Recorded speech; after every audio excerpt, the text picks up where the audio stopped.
Bonjour, ladies and gents. Welcome back.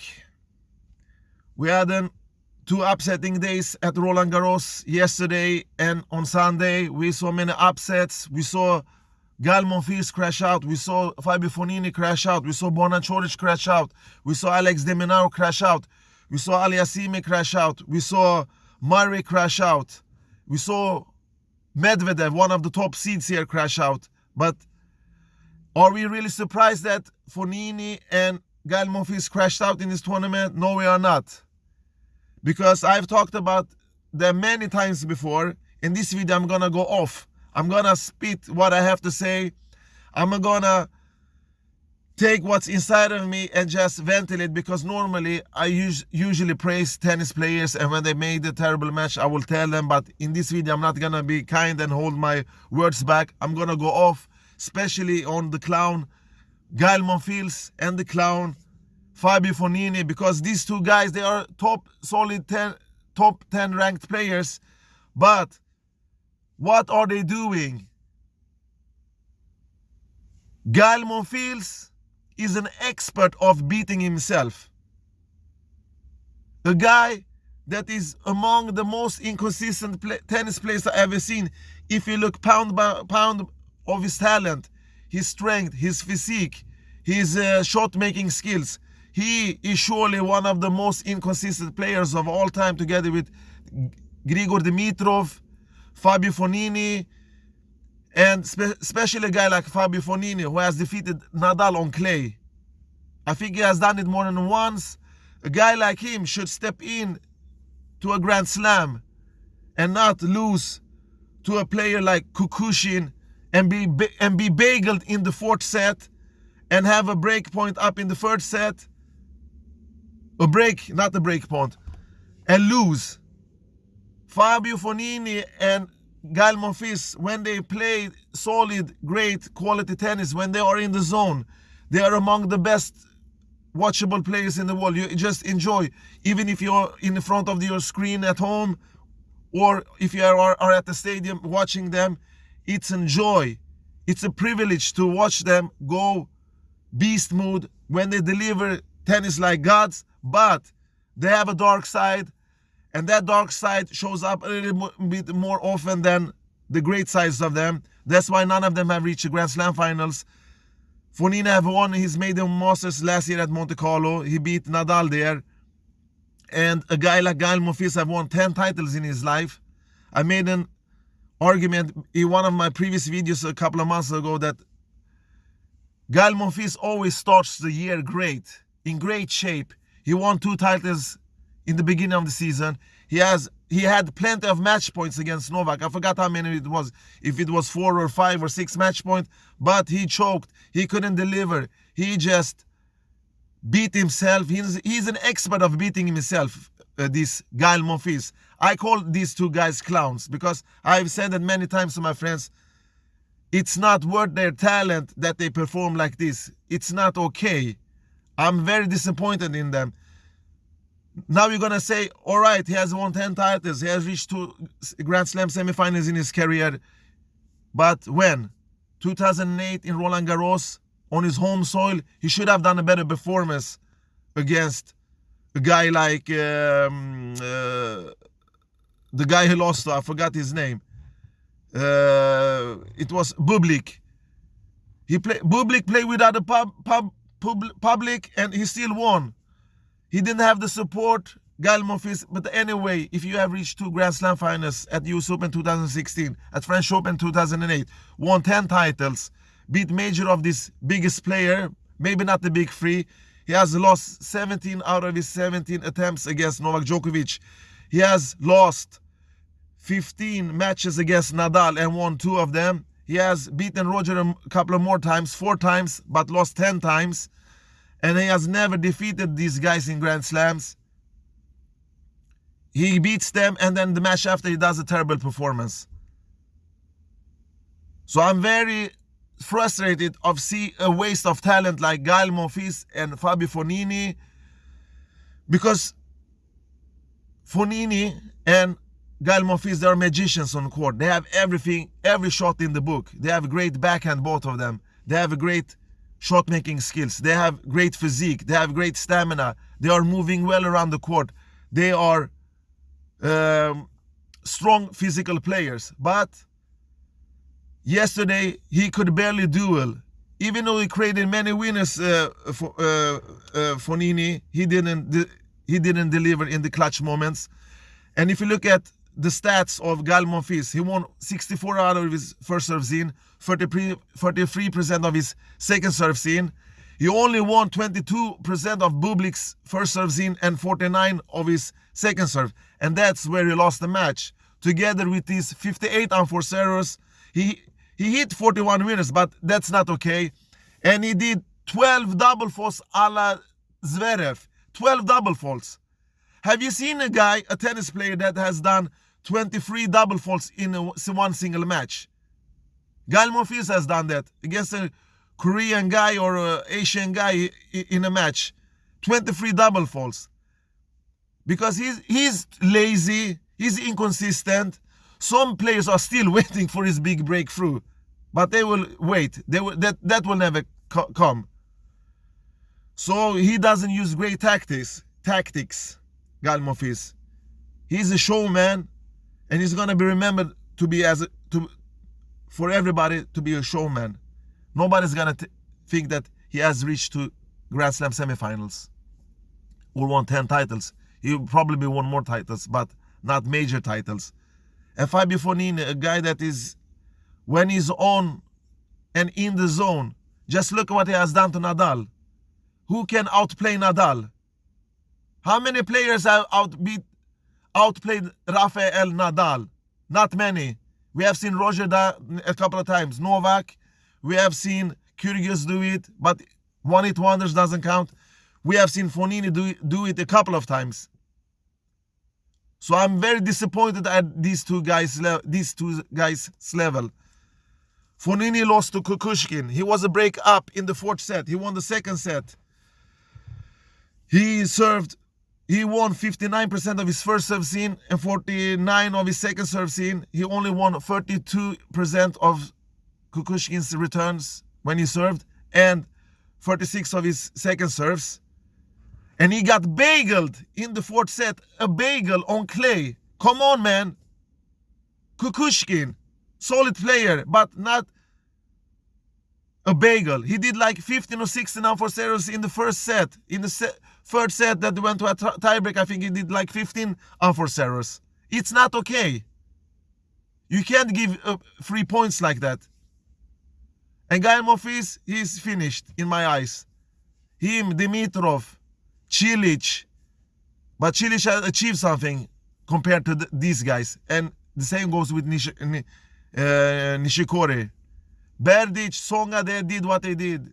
They tried. They reached Grand Slams. They met better players. They lost to better players. But these guys, they are embarrassment. Especially when you play in France. In your home country, you should beat the guy like Bublik. And Fognini should beat the guy like Kukushkin. It's not okay. Lazy, retarded guys. Not retarded. That was a strong word. I take it back. But lazy, inconsistent, out of control. Are they there to just collect money? Or what are they thinking? Where are their motivation? Where are they willing to win? Where is it? They are embarrassment. All right, let's go into the other upsets. I'm done with these two guys. I'm not going to talk more about these guys. We have Borna Coric, who lost to Gombos. A guy that he should have beat also, but he returned terribly in that match. He won 21% of his first serve scene when Gombos served and 32% of his second serve scene. He made 25 winners only and 46 unforced errors. That's not okay. And then we have another hyped guy, Alex de Minaur. I'm not one of those who have hyped him, but he has done great against less competitive opponents. But he came into this tournament with good confidence. But what does he do? He crashed out. To who? A guy that I thought that was done, a one-hit wonder, but somehow he has managed to qualify into this tournament, and that's Cecchinato. He won his match. This match was very comfortable. I think he won in 3 straight sets. He even attacked de Minaur serve and had 28 break points in his match. Just that's not okay for a top, if you want to be a top 20 player. And de Minaur won 54% of his first serves in and 42 of his second serves in. 38% of Cecinato's first serves in the return section and 40 in his second serves. He made 36 winners and 57 unforced errors in this match. So that's not okay for de Minaur. It was terrible, but hey, speed doesn't always count. You have to be mental tough. He hit a couple of winners here and there, but Cecinato took the gut out of him and won that match, because I saw a glimpse of that match, the highlights, and not the short highlights that Roland Garros, the French Open channel, provides on YouTube. Not those 2 or 3 minutes highlights. It was like 8 or 10 minutes. I was not happy with the de Minaur that I used to see. But anyway, I'm not expecting him to reach more than the third round here in at French Open. And then we have Aliassime, a guy that I barely talks about. I mentioned in my preview maybe that he will reach the 3rd or 4th round where he can meet either him, Murray, or Wawrinka will be there to play against the team. I mentioned his name, but I don't have high hopes of him. I've never mentioned that he's going to be a future Grand Slam. Maybe he would be, but I have to see more from him. And what did he do in this match? He won 58% of his first serves in and 49 with a huge serve like that and a superb forehand. You should win more points. And return game was terrible in that match. He only won I forgot, but he only took care of 2 out of 13 break points in that match against a guy like Nishioka, a guy that he should beat. He made 30 winners and 53 or 58 unforced errors. That's not okay. Many of these players that I have mentioned that lost has made around 50 unforced errors. It's not okay. Those matches didn't even went to 5 sets. It's not okay. You won't get far with that kind of numbers. And then we have Borna Coric, who lost to Gombos in a convincing way. Gombos did a superb match. Coric only won, let me see here, 21% of his return game on Gombos' first serve and 32% of his second serve. That's terrible numbers. He only made 25 winners and 46 unforced error in that match. That's not okay for a top 50 player like him to lose against a guy who has his chance of his life because he plays Grand Slam. None of these low-ranked players play Grand Slams that often. When they are there, they are more hungry, of course. Motivation always beats class. You have to perform. You can't relax and rely on your ranking or your what you have achieved earlier in your career. You have to be consistent. Just look at Rafael Nadal, guys, or Dominic Thiem. They deliver. So enough about these upsets. I'm just going to go into the last upset here, the biggest upset so far. Daniil Medvedev lost to a guy that I expected him to get some problems, but I thought that he would advance, but he has never passed the first round before. He lost to Fucsovics in a 4th-set battle. And Medvedev made only 27 winners in this match and 51 unforced errors. It's not usual to see Daniil Medvedev do so many unforced errors. And he didn't serve great either in this match. 64% of his first serves in, he won. And 48% of his second serve. That number should have been 20% higher if he would have won the match. If he was going to win this match. That's not enough. And the return game was also terrible. 31% winnage in Fucsovics' first serve and 41 in his second serve. He didn't attack him enough. He stood way far back to the court. Just look what Nadal did. He stepped into the court. He played aggressive. Medvedev didn't do that. He was just waiting for his opponent to do mistakes, and Fucsovics played solid. He didn't do any mistakes. He delivered. He just was the better player. No excuses. He was much way better than Medvedev in that match, and that's why he won. End of story. Nothing more to talk about. he has himself to blame. He was too passive and not aggressive enough. Daniil Medvedev, he should have been, because these balls are a little bit heavier. It doesn't have the high bounce as earlier, and that will benefit hard hitters. And Fucsovics is a hard hitter. He took advantage. He played exactly like he should have. That you should play against Daniil Medvedev. Take the ball early, and doesn't allow him to get the ball further back in play. He did that tremendously. Great job, Fucsovics. Congratulations to your advancement to the second round. All right. And now we're going to talk about the players that actually have delivered, that have showed that I am not a terrible player. I am not a choker. I am not an embarrassment. I am good at my job. I'm a professional player. I will not allow me to beat myself, or at least if I lose, the player will have to at least do a great match. The first, of course, who is it? The 12-time Roland Garros champion, Rafael Nadal El Toro, the most consistent player at the work, the player that when he is at work, he never has a bad day off. He never takes a day off. He never allows you to just think that you have a chance. You have to play the best match of your life, probably, if you're not Novak, Thiem, or Federer. Otherwise, you have to do something extraordinary to beat this guy. And Nadal, how did he play? He played he didn't convince me to 100%, but good enough, aggressive enough, took the ball early this time. He has done some changes. He knows that he can't play like he did before. He have to step into the court. And of course, he didn't meet the best player in the world. He met Gerasimov, a white Russian player, I think, from Belarus. He actually played okay a couple of games. I didn't expect Nadal to drop 10 games, but hey, he won the match at least. And he didn't do a terrible match, Nadal. He won 82% of his first serve scene, 65% of his second serve scene. He won 31% of Gerasimov's first serves. And here's one of the key moments. He returned good in this match. He won 64% of this dude's second serve. And he only did 20 unforced errors. That's normal standards for Rafael Nadal, and 32 winners in this match.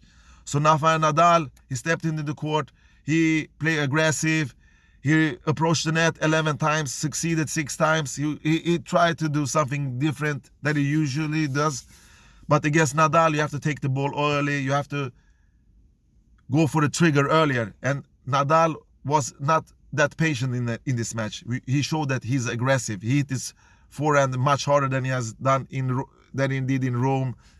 So Nadal is looking superb. And Dominic Thiem, of course, against Cilic, it was only one man that could win. He won 70% of his first serves in great numbers. He won 64% of his second serves, great numbers. Returned and won 37% of Cilic's first serve and 51% of his second serve. That shows that, like I said many times, his returning game have improved a lot. He's a great player. He's starting to be more all-around. And he only did 21 unforced errors in this match, but only 17 winners. But that's mostly because Cilic beat himself more than Dominic Thiem did. But he was rock solid Thiem. He should have won this match anyway, even if Cilic would have put up a competition in this match. And then we have the great ups in this tournament so far, but it's only the first round. The player that has convinced me most was Diego Schwartzman. He only dropped 4 games against Kecmanovic. And then we have Benoit Paire. I thought I will never name his name in a positive sentence, but now he played convincingly against a Korean guy. He played fluid from start to the beginning, from the beginning to the end. He played fluid without any antics or something like that. He played rock solid, and we have Zverev who did his job. We have Casper Ruud who played superbly in his first match, and then Fucsovics, of course. So guys, that's a little short story from this first round. Most of this match has played in the lower section of the draw, not the top half. Only Medvedev, I think, played there, and Struff. But now we have the top half starts today with guys like Tsitsipas, Rublev, no, Djokovic, of course. They are entering the tournament together with the clay court specialists like Garin. We have many interesting names. We will see if we're gonna end Berrettini. We will see if we can have another upset today. Probably we will. It's difficult conditions, but everybody plays under the same rules here. No one is favored more than another. Maybe the top rank should be have a little more advantage. But so far, I'm very disappointed with two guys that I mentioned early. I've said what I've said, and I mean it. Basically, I mean it from my heart. All right, guys, take care and bye-bye.